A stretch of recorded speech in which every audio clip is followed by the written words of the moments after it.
All right, huge thank you to our live in studio audience. They are the best in the business. And welcome into another week of the Young Dad Podcast. I'm Jay, and joining me today is Jeff Wickersham. Jeff, how are you today, man? Jay, I am fantastic. Thanks for having me. Of course, I'm so excited for you to be here. It's great to have you. Jeff, a little bit about you for the listeners if they skipped over the intro. I know I'm guilty of skipping over podcast intros just to get to the good stuff. But Jeff, you're dad of two sons. Jackson's 15, Carter's 13. You started your fatherhood, daddying journey when you were 33, correct? You're an author. You're the host of the Warrior Dad podcast. And you have a pretty cool, unique mission that you're trying to help lead and guide 1 million dads to change their family tree forever by January 1st, 2053. So over the next 30 years. With that, tell us, a little bit about you, how your podcast got started, how your mission developed, and how it all got started. Yeah, Jay, I appreciate that intro. And really the mission got started. I just did a deep dive at the beginning of this year and said, who do I truly wanna help? And it was me 5 years ago, right? Going through some dark, deep, depressing, isolated, dark times in my life. And I know I would have been out of those holes, out of those deep, dark times quicker if I saw asking for help as a strength versus a weakness. And I think that's ingrained in us as males and dads that when we ask for help, it's actually a weakness. And it's so not true. It's actually a strength. So when I went through that deep dive, I said, I want to help dads. And I said, how do we change society? Because Jay, I'm not satisfied where society is at. Polarization, anger, hatred, all these things going on. And I feel like the family structure at its root, at its core, has just been eroded away. It's like a wave washing away the sand on an ocean over time. And that's what happened. That's what's happened in society.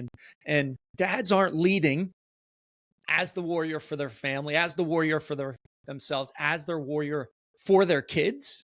And how do we change society? We do it in the family, and we do it ourselves first, taking action ourselves first, and then sharing our journey with our kids. And I've seen the change in my two boys and what they're doing in life.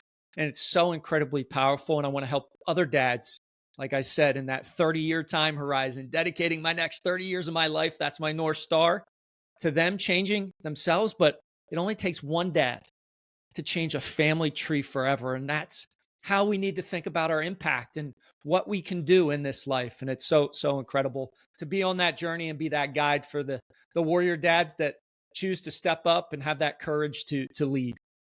100%. I think that's really interesting. All the things you hit on there. It is sad that our society looks at it as a weakness for men to speak up to ask for help. I mean, there's a big reason that the suicide rate in the United States is 4 to 1, and it's an epidemic. So many men die per day via suicide. Yes, Mhm. at the same time, more women attempt, but they attempt in less lethal ways, and they can also be talked out of it more. However, men, we're gonna do it. We're gonna do it right. We're gonna do it right the first time. Not to joke about it or make light of it, but I mean, the lethal ways that are used for men are lethal. They hit. It's a 4 to 1 ratio, and it's really sad. And you know, you're also 100% right on kind of where the family is. There are some, and I'm not saying that in any kind of way to offend anyone, but there are some really good families out there that are LGBTQ plus couples. There's really strong families in those circles as well. There's some the kids are loved, they're well taken care of, they're respected, they grow up to be great individuals, great kids, great members of society. But like you said, at the root of it, there's a 50% divorce rate in our country. I was just talking about this not too long ago, where even 13, 15 years ago, divorce rate was 25%, if that. That's 10, 15 years ago. That's 2010, 2013. That's not that long ago. in context. You go back to 2000, like 2001, 10 years before that, go back 20 years ago, it's about 10, 15%. So in 20 years, it skyrocketed 40%. Why? How? How did we get here? COVID didn't help at Nope. all. That ripped the rug out because people just decided we're just tired of each other. I can move on. I can do better. There's been a lot of movements. There's been good side. There's a good side and a bad side to every movement. Good comes out and bad side comes out. But with all these movements have come empowerment that's been damaging to families, to kids, to individuals, to men, to women who have really had to struggle going through divorce or divorces, plural, and it sucks. It's not right. And you know what happened from the divorces with most men? From there, after that divorce, guess where they turn? Drugs, alcohol, substances, turn the internet to all these dark places. And then guess what happens? Then they're not involved in their kid's life because guess what? Because they're struggling with addictions and now they only are seeing their kids half the time if they're blessed and they're lucky. Myself, I'm super blessed and lucky to have my kids half the time. But from there, they're struggling with addiction and they're not seeing their kids as much. Our kids are our life. We do everything for them. We love them. We live for them. But we also have to live without them. And that's really hard. And for men, like you said, without having that foundation of the family and being able to lead, because as men, we're leaders. We want to lead our family. We want to lead our kids. We want to lead our home. But that's ripped out from under us in today's society because we're expected to do it, but we're not allowed to do it at the same time, which is a really weird double standard. Because it's like, yes, men, you need to lead women and your home and your family, but also you're not allowed to do it at the same time. You just got to do it, but also you're not allowed to do it because that's not right to feminism and women and all these things. There's a very fine line. It doesn't make a lot of sense. And then there's all these trends that continually go around that are just out of proportion. It's an ick when a man opens a door for me. It's an ick when a man asks me what I do for work. I went on a date, and this is just an example I've seen. Saw a woman said, I went on a date with a guy. As soon as he asked me what I do for work, I got turned off and wanted to leave. Hmm. Like, what? Like, no one can fully expect to not go into a relationship where both are going to have to contribute to the household in some way, income wise. So you're 100% right. It's sad, but it's true. It's true. So with your mission, you looked in the mirror, you reflected. You're like, I got to help these dads to help them change their families, help change their family. How does a dad start that? Where does a dad start? How do they start leading? Yeah, I mean, number one thing for dads, and this is the biggest mistakes I see most dads making, and it can cripple their relationship with their kids. And it's so important. It's probably the number one thing I'm most proud of with my two sons. And it's answering any bid that your kids make for your attention. Right? So if your kids ask you to do something, you say yes. And you always say yes. And after you say yes, you say, hey, that was an amazing thing that we just did. Thank you for asking me. Because what happens on the flip side is, and dads are programmed to be providers. They're kind of, hey, I want to provide. I want to provide for my family. Son or daughter asks, hey, can we do something? Oh, I got to answer this email. I can't right now. No, it's basically saying that they're not important enough. And I've told my sons from the beginning, I said, anytime you ask me to do something, I will say yes unless I'm on a podcast like this or I'm on a call. And my sons are 15 and 13. They still ask me to do things, right? This whole narrative, this BS narrative that just wait till your kids are teenagers, you won't like them anymore. It's BS. Like if you pour into your kids, it can be an amazing relationship through your teen years. So I would say that would be number one. Answering all those bids for your attention And if you haven't done it in the past, have that conversation today with your son and daughter and say, hey, I apologize for not answering that bid for attention in the past. Moving forward, I will answer every bid. When you answer the bid, have a great time, put the phone away, and then acknowledge and say how grateful you are. And that was an amazing time after you do that. So that would be kind of number one on the list. Number two, we got to take care of ourselves physically, mentally, spiritually, emotionally. How do we do that? I love to control the bookends, PM and AM bookend. You control those bookends, you have some semblance of control in an otherwise chaotic world. And so many dads are not getting a great night's sleep, not doing anything that fills them up or lights them up in a positive manner when they wake up in the morning. And they're playing defense. And I've coached both my sons in basketball, right? Defense, knees are bent, hips are bent, your quads burn pretty quick. It's exhausting. And that's how so many dads are playing their life day in and day out. It's why they flop on the couch at the end of the night. They're exhausted, stressed, and they say, how am I going to do this again tomorrow? So those would be my top two. Answer every bid and control your bookends.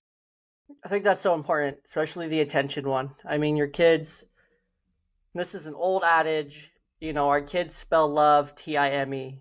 That's all your kids want, time. And Yep. that's, a lot of my mission here, especially with my books that I've created or I'm creating and writing and whatnot, is just to showcase how cool it is to spend time with your kids, how much our kids love these different time and events with us. I've written, by the time this podcast will release, I've written a baseball game with dad. I've written a Christmas with dad. I'm working on a couple for the spring and summer, a pool day with dad. I'm working on just other stuff, other simple ideas, stuff our kids love to do with us that I've enjoyed doing with my daughters, that we've really had fun doing. But that's the whole thing, is like, it's so cool to be a dad. It's so cool to be involved. It's so cool to give that time, make those memories and have fun and play silly games and, do the things with them that are important to them, but also fun for you to do as well, and put it down and for you to connect and engage with them, because I think it can only get better as your kids get older, because they can have better conversations. You can have deeper conversations with them. You can have harder conversations with them. You have all these different opportunities for conversation with them as they get older and as they develop, because they're going to go through new things. They're going to experience new things. They're going to learn new things. Maybe those new things aren't going to be good. Maybe that leads to a whole new discussion on something else. Maybe they have a question about something you're really interested in later down the line.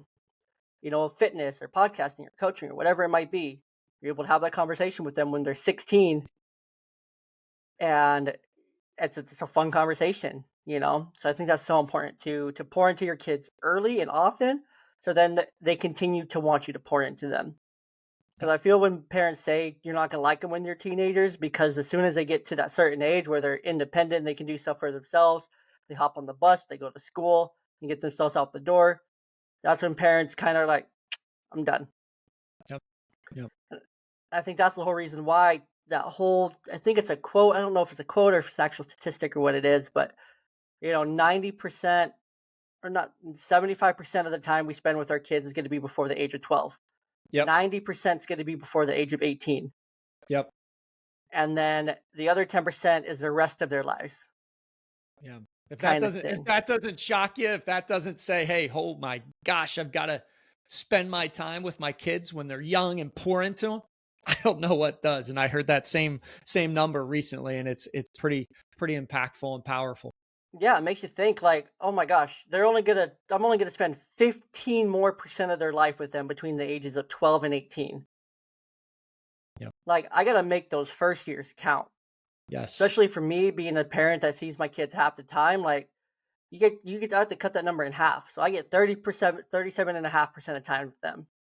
Mm-hmm. And then if I do the math on that, like I'm already at about like 18, 19% with my older daughter because of her age.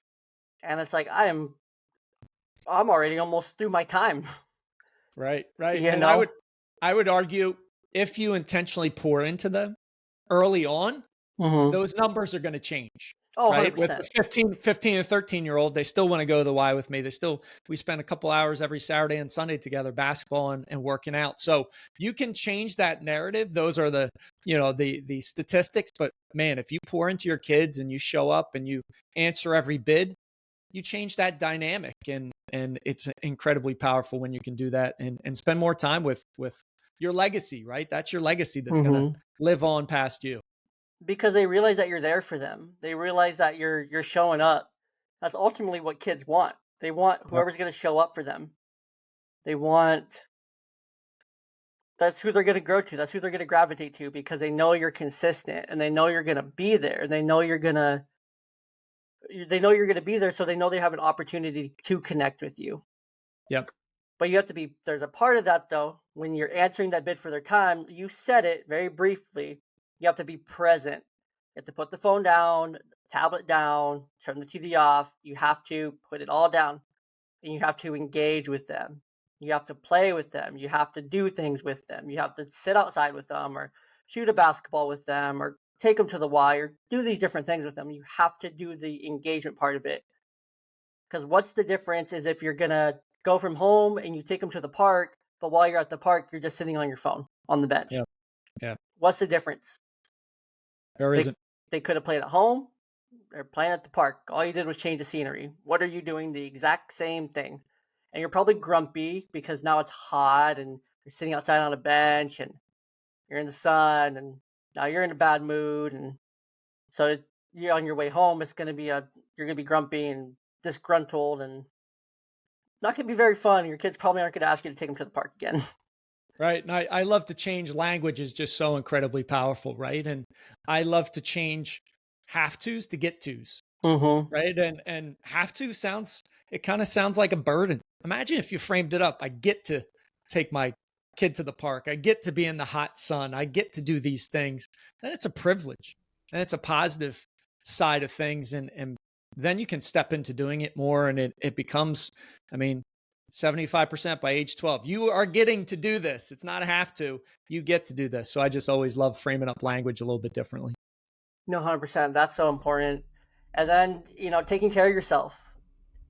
As men, we're taught to give, to give, to give, to give, to take care of our family, take care of our kids, take care of all of our commitments, take care of other people, to do all these things. And, taking care of yourself should be number 101 out of 100.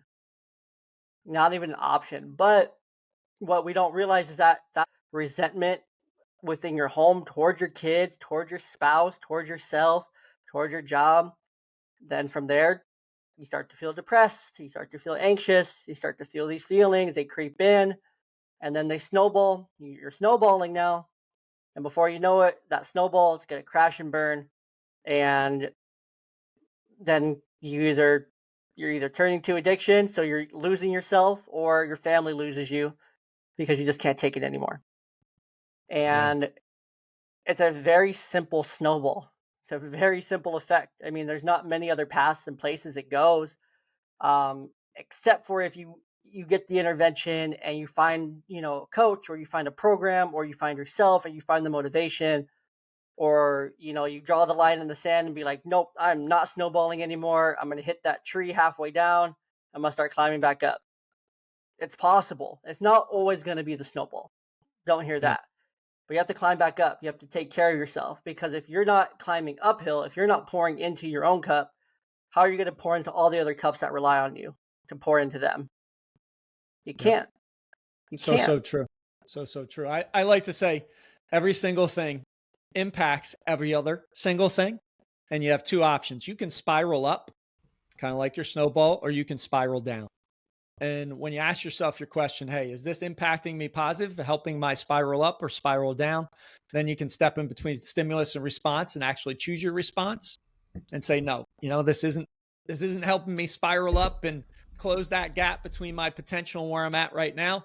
I'm going to choose something different. But yes, you have to take care of yourself.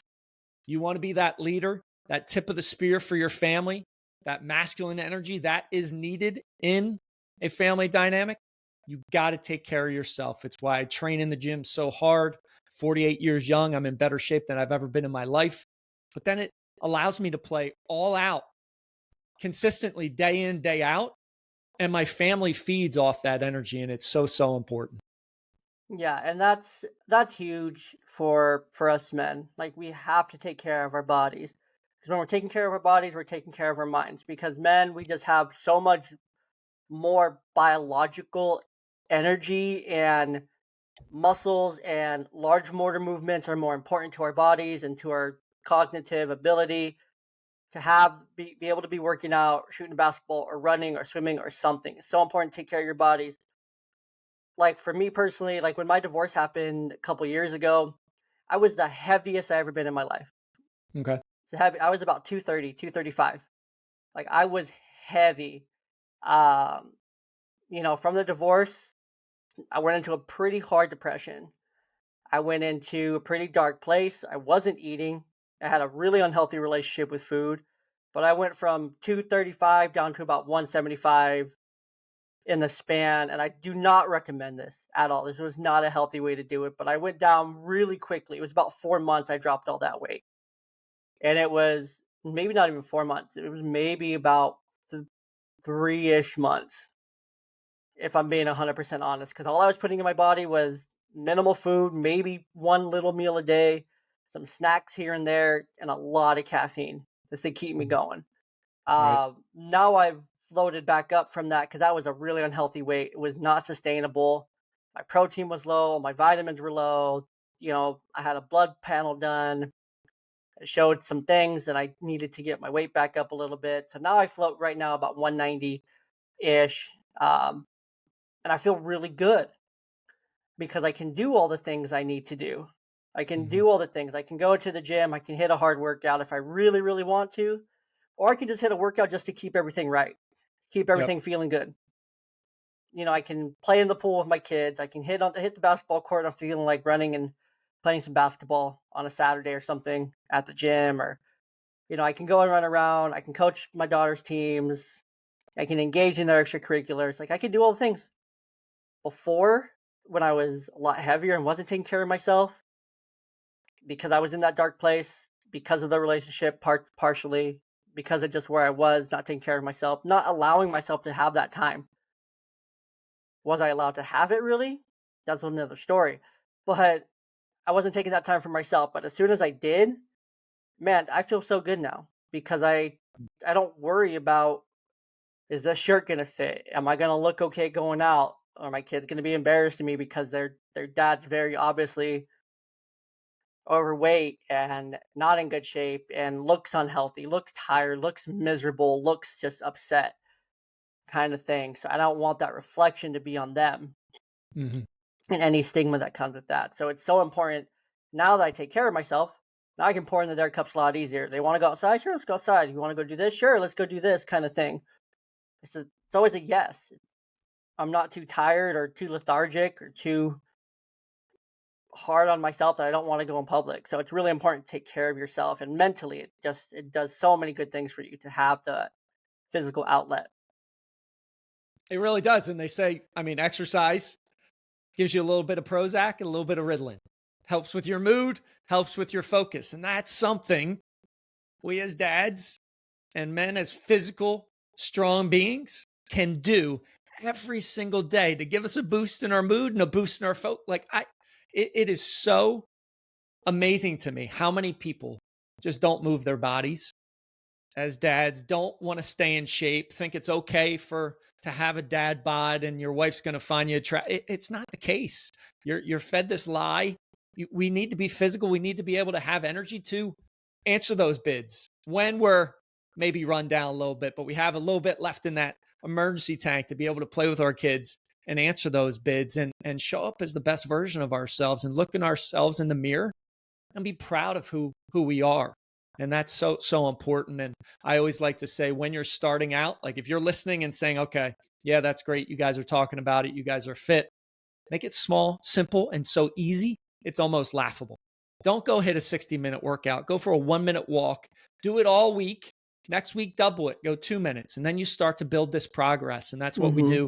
do, in the Warrior Dad experience. It's simple, easy, almost laughable. And then we get progress, and then we get momentum. And then it's all about staying consistent, not breaking that streak. And that's how we can start to crack that piece off of our potential. We can start to see it, and we start seeing it. We start feeling better physically and mentally. All of a sudden, the game changes. And the craziest thing about it is your family will feel that change and will see that change, and your kids absorb more from what you're doing versus what you're telling them. 100%. And I love that because that's a lot of the things I've also put into this whole thing that I call the well-balanced dad diet. And that's one of the things is you have to start, if you're going to start somewhere, start small. Start so small. If you need to start with a 1 minute, then a 2 minute, then a 4, then an 8 and whatnot, and it grows exponentially like that, that's where you need to start. Definitely don't start and go hit a 60-minute workout.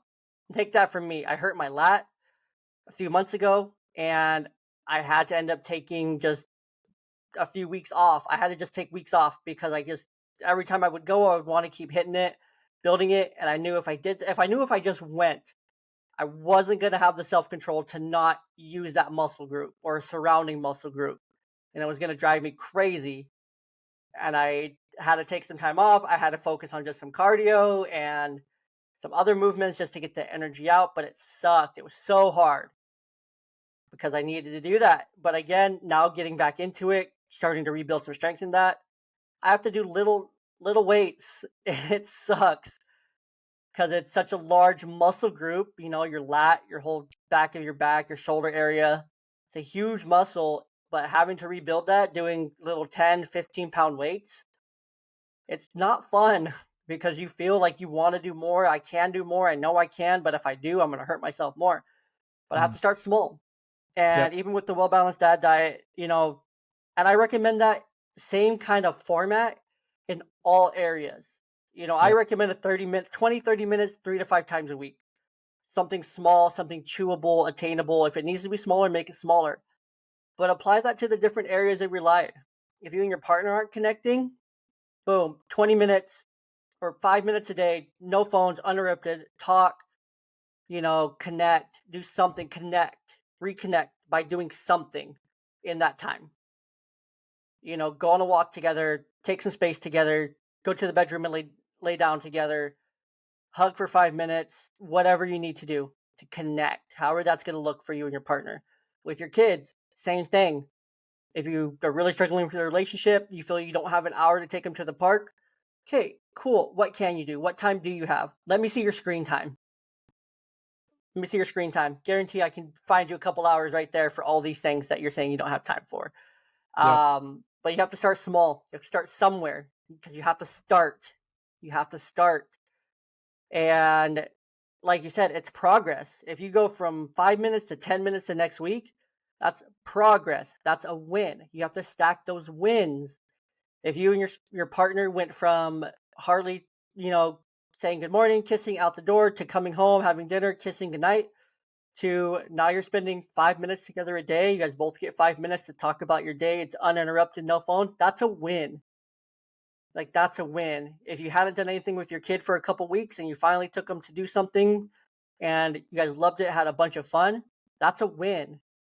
Do it again. Build off that. Lean into those feelings. Lean in. Don't just be like, oh, I did it because I had to. You got to, just like you said, reframe it, change that language, change that perspective. And from there, take it and run with it. Lean into those good feelings because it's going to feel good. That progress, those wins, it's going to feel real, real good. And you're going to want to keep getting that feeling, getting those hits into your brain. Yeah, I would add on to that. And this is something that I coach dads on. And I feel like I definitely struggled with in my 20s and 30s was celebrating that win, right? Just a yes, double fist pump, like yes, saying it. You get a little dopamine shot because so many times we're just going from thing to thing, task to task, and we might be winning consistently, but we're not doing any celebration. We're not reinforcing that's like me. Hey, this is what I do now. That's how I'm going to show up. So, dads, definitely think about celebrating, even if it's for 3 seconds. A yes, double fist pump. You might feel silly. I guarantee you it will reinforce what you just did. So you'll want to do it again in the future. 100%. Like I personally, I do that. I'm working on my master's degree right now in psychology, and like every time I get an assignment back and I see it's an A, I fist pump, I celebrate, I message my fiance, like, hey, got another grade back. It was a 29 out of 30, or it's a 30 out of 30, or a 60 out of 60, whatever the grade is, and I'm just putting it out there because it's like, yes, I did it. Another good grade. Maybe I can do this master's degree after all. Maybe it's not that hard. Just kidding, it's really hard. But no, it's so important.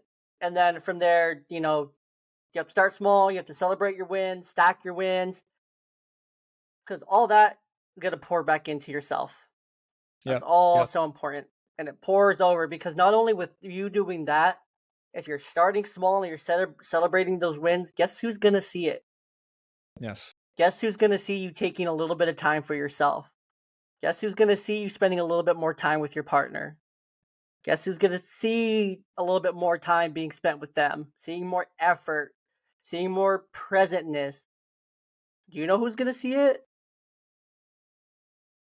Kids. Your children are always watching, and I love to say, you know, when I take dads through the Warrior Dad experience, we learn at the highest level, right? Learn to take action ourselves, but then we share the journey with our kiddos. And I will say, being transparent, being vulnerable, sharing stories with my kids. I mean, one of my oldest son just this past week in the truck said, "Hey, one of my buddies saw your social channel. I think it was on Instagram or something, and it had something about porn addiction." And he said, what was that about? And we had a deep conversation about porn and the dark hole that is, and how it can be so impactful to you, and how a lot of guys suffer from porn ED, where they can't perform with their spouse or their significant other because they're watching this overhyped, non-real event over and over again. And we had a great deep discussion about it. So when you're showing up as the best version of yourself, when you're sharing your journey, when you're vulnerable with them, when you're transparent, I think that just continues to solidify those bonds. And I love my dad. He was an amazing dad, but we never had deep conversations about the struggles he went through. And I've been very transparent. It's why I gave up alcohol 21 months ago. And I've shared the stories with my sons, and I wanted to show them that you don't need it. And I told them a lot of the bad, stupid crap I did in my life was when I was influenced, but I don't need it anymore. And you guys can make that choice on your own, but it doesn't serve me any purpose. And I want to be the best version of myself. And I think when we share that journey, it's so, so important to be transparent, be vulnerable. We're our heroes to our kiddos, but it's great to say, hey, we go through struggles as well, because they're going to go through challenges. They're going to go through struggles, and we can guide them, and they're probably going to be more open to sharing what they're struggling with or challenged with when we've shared our own struggles or challenges ourselves. 100%. I think that's so important for kids to know that you're not perfect, that their heroes do struggle, that their heroes do fail, and to be open about that, because there's a big misconception around all of these topics. If you talk about sex with your kids, they're going to go have sex. If you talk about porn with your kids, they're going to go watch porn. If you talk about drugs with your kids, they're going to go do drugs. If you talk about suicide with your kids, they're going to have suicidal ideation. If you talk about anything that might have a negative connotation, they're going to go and do it. When it's quite the opposite, actually, because now they're getting their information from a trusted person who they love, they admire, and they respect. And they're going to be less likely to do those things. At the same time, kids will be kids, and they'll do the things that they want to do and try to experience them. But when you talk to your kids, let's say about sex, for instance, and you talk to them about safe sex, STIs, what can happen if they're not using protection, and all the outcomes that could happen, especially for you having boys. You know, Mhm. all it takes is one time. We have kids, we get it, but them understanding the intricacies about it. And if they don't believe you, guess what? Pull it up on the computer with them to demonstrate it for them. Not to scare them, but to give them the information. Because guess what? If they're not going to get their information from you, they're going to get most likely false information from a friend at school, which I don't know if I want my teenager getting information from another teenager. That doesn't seem right. Or they're just going to go and look it up themselves, or they're just going to go and do it because they don't know the dangers. They don't know that the marijuana they're smoking could be laced with fentanyl because they got it from behind the Circle K or at the corner at the skate park. Could be laced with who knows what. They don't know that. Mhm. They think they're getting Right. weed, kind of thing. So if they're not getting their information from you, they're going to actually be more likely to go and do it. So don't be afraid to have those conversations with them. Are they hard? Yeah. Yeah. Are they supposed to be? Yeah. And I guarantee that you listening to this have said probably to yourself a time or two before, man, I wish my parents would have talked to me about that. Mm. I wish someone I Yeah. loved and respected or trusted would have had that conversation with me about it. So I knew the dangers. Yeah. It is a hard discussion, and I'll be very transparent. After I had the discussion with my son, and it didn't feel good for me to talk about the trials and tribulations I've gone through related to that. But I knew the end goal, and the end goal is more important than how I feel in the moment of giving him, being the guide on his journey and giving all the information that I had now that I wish I had back then, to not fall victim to that vice and that kind of kryptonite that just slowly eroded and chipped away at who I was as a man and a leader and a dad. 100%. And that's all it does. It just chips away at who you are. All those things, drugs, alcohol, other addictions, porn, or whatever it might be, gambling. They chip away at who you are. They take Mhm. your sense of self. They take away your creativity. They take away your ability to be present. They take away your focus. They take away your attention because it takes it away. It's the thing with addiction is that it takes away all these important things and it takes you to the addiction because your brain just wants to feed the addiction because that's where it's now getting little dopamine hits. That's where it's feeling good. That's where it's flowing and going because it's more interesting, it's more engaging, it's more captivating. Um, when in reality, the most interesting and captivating things are going to be right in front of you as a dad. Could be your kids. Yep. Yep. So true. So, uh, tell me a little bit about your book. So it's called Rise, Fight, Love, Repeat, and it's a mantra I came up with, and it's all about controlling those bookends and how we can rise as a phoenix from the ashes each day, reborn. We can fight for our physical fitness, mental fitness, all those things that we truly want. And listen, life is a fight. Life is a fist fight every single day, but yet we're not throwing any punches as dads, right? The majority of us aren't doing that. So getting into the fight, love, so important. That's a hero's secret weapon, loving ourselves first and then loving all those around us. And then the secret sauce, the consistency, that repetition to do it day in and day out. And that is the ultimate force multiplier, right? That consistency day in and day out. It's just so important. That's how you stay in that momentum kind of field. That's how you continue to get progress. You get 1% better each day. It's so important. So it gives you that guideline of how to control your bookends and really lean into it. I love that. And I think it's so important to just get a little bit better every day. Because I feel like, especially as men, if we're not 100% better, we're failing. We don't realize that even if we have 15% today, if we gave all that 15% that we had today in all the important areas of our life, we had a great, successful day. Yeah, that's a win. That's a win. And if we got, and then tomorrow, now we're feeling 16%, guess what? Now you have 1% more. Go and give that 1%, give it where it matters. And your book, it'll be linked in the show note. It's rated at 4.9 stars on Amazon. Probably one mean person gave you a 1 star. Um, that's how it It's all happens. good. I'm not perfect. I will never be there. There isn't a perfect. That's reality. That's life, right? Mm-hmm. But it is available on Amazon. It'll be linked in the show notes. If you have Kindle Unlimited, it's not going to cost you anything. You can buy it on paperback for $15.99, and it's a very short book. It's only 102 pages, page length, so it's not huge. Looks like a Hey, great book. it goes back to that simple, quick, easy. It's action. Take action, right? It's not. People don't have a lack of knowledge. We have a lack of action in the world. And Yes, if you take more action, man, I mean, I like to say librarian versus warrior. So many people are just librarians. They're just cataloging everything they learn. Now take action upon it. 100%. Without action, you can't do anything. I mean, it's just like in the Bible, it says faith without works is dead. Uh, why can't I remember the reference for that? But anyways, there's a reference that goes with that. Um, Mhm. but without you working, your faith is dead because your faith also takes action. It takes a renewing of a commitment. It takes you taking action to be faithful.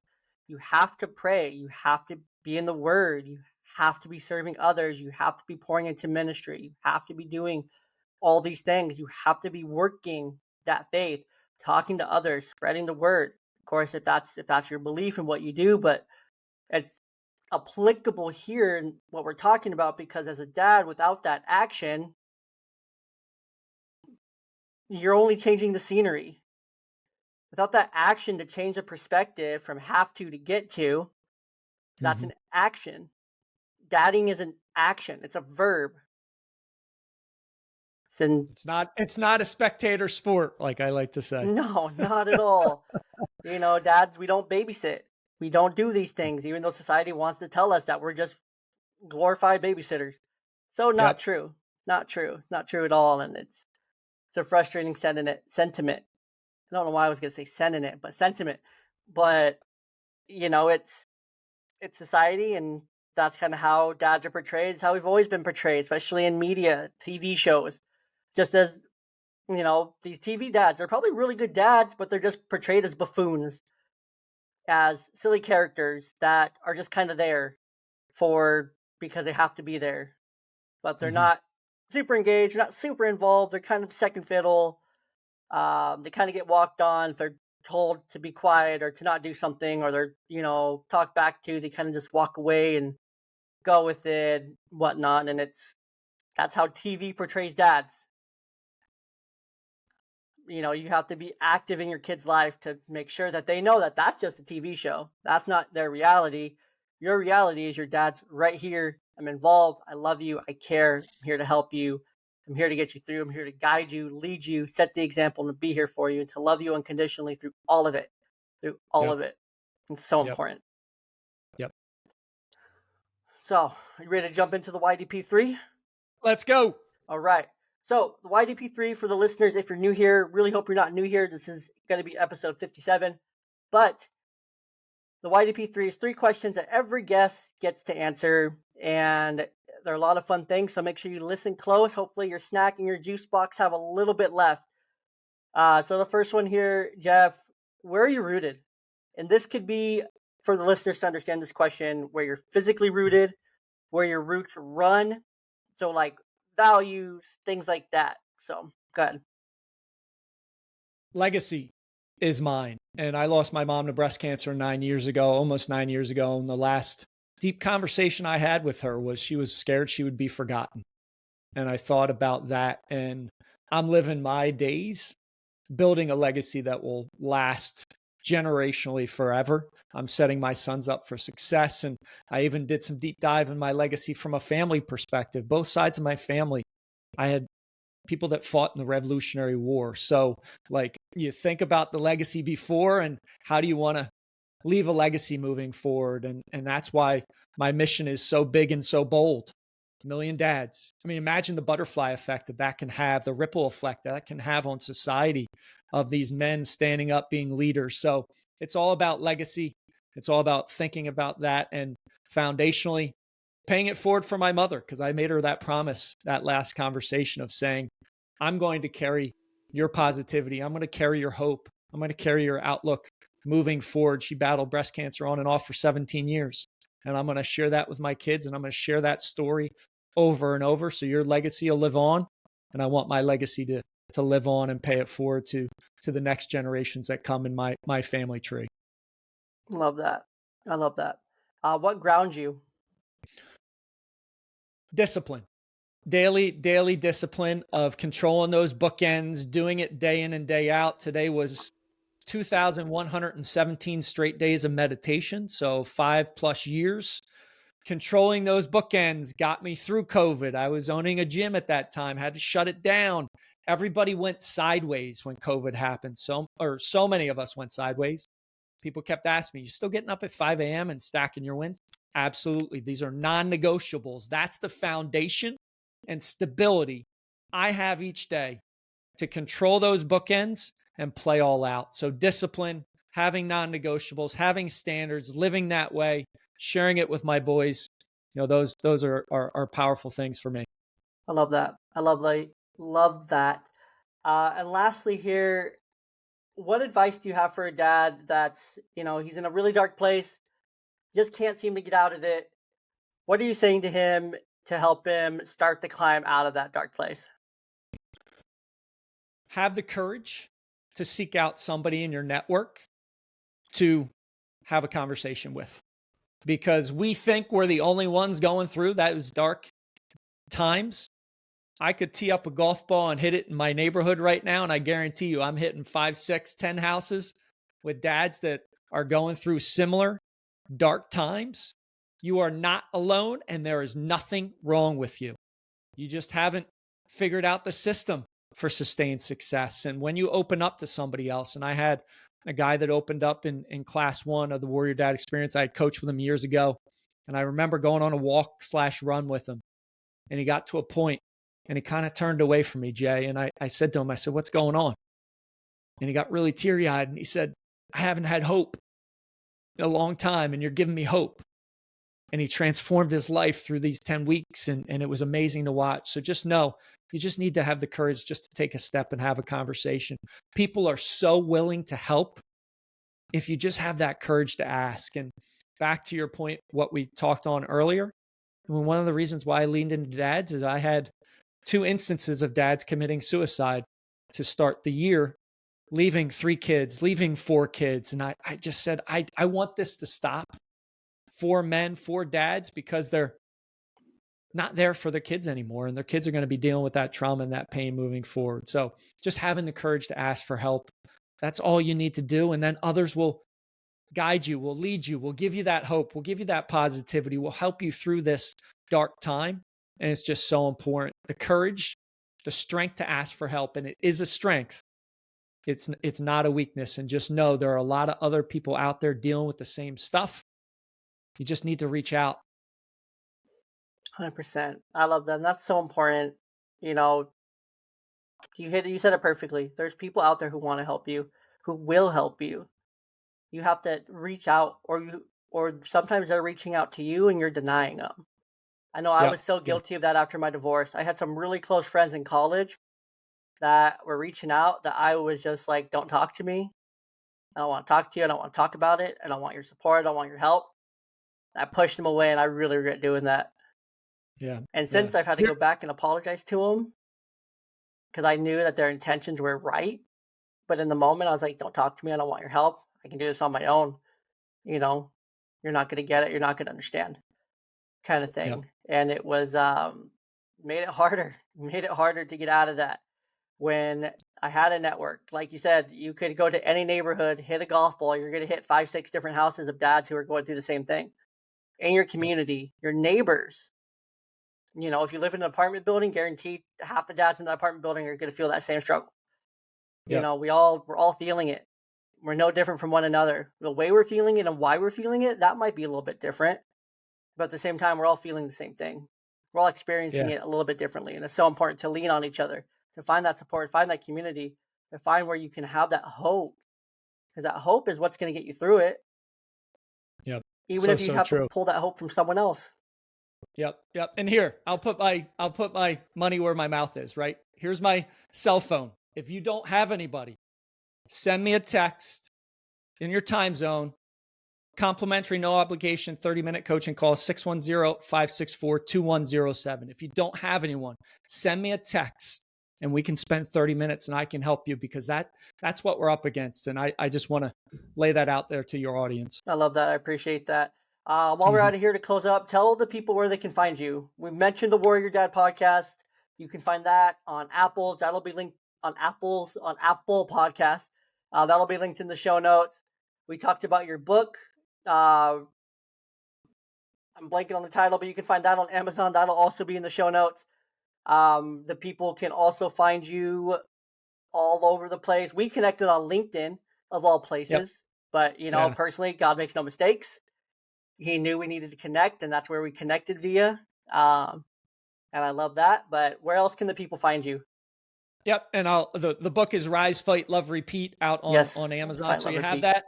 If you want to check out the Warrior Dad experience and all the things that we're doing in that transformational 10-week journey, you can go out to warriordad.com, check out some videos of dads that have gone through the experience and grab a time with me. Perfect. And they can also find you on Instagram, Jeff_Wickersham, WICKERSHAM. They can find you on your YouTube, same handle. And yeah, I think that's it.